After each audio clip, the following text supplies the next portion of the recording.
मुख्यमंत्री देवेंद्र फडणवीसांच्या पाठोपाठ अर्थमंत्री अजित पवार यांची सुद्धा एक मोठी कबुली आलेली आहे। राज्य सरकारची आर्थिक पातळीवर ओढाताण होते अशा प्रकारची कबुली आता अजितदादांनी दिलेली आहे। तेव्हा गाडी रुळावर आणण्यासाठी अर्थ खातं प्रयत्नशील आहे असंही त्यांनी म्हटलंय। आठवड्यातला एक दिवस अर्थ खात्याकडनं महसूल मिळवून देण्याच्या खात्यांची बैठक घेण्यात येणार आहे। आपल्यासोबत रुपाली बडवे आहेत। रुपाली अधिक माहिती देतील। राज्याचे मुख्यमंत्री देवेंद्र फडणवीस यांनी काल माध्यमांच्या समोरच कबुली दिलेली होती की सध्या राज्याचे त्या आर्थिक ओढाताण राज्याची सुरू असल्याची कबुली दिली होती आणि त्याच्यानंतर आता राज्याचे वित्तमंत्री अर्थमंत्री अजित पवार यांनी देखील कबुली दिलेली आहे।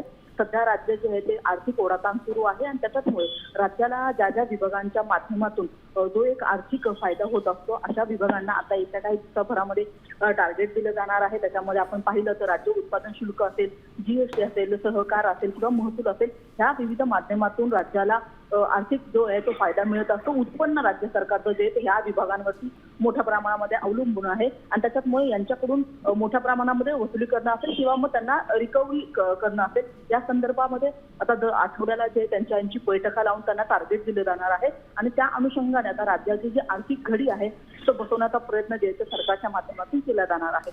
नक्कीच रुपाली, बरोबर तुझा मुद्दा केलेला आहे। धन्यवाद सविस्तर माहितीसाठी।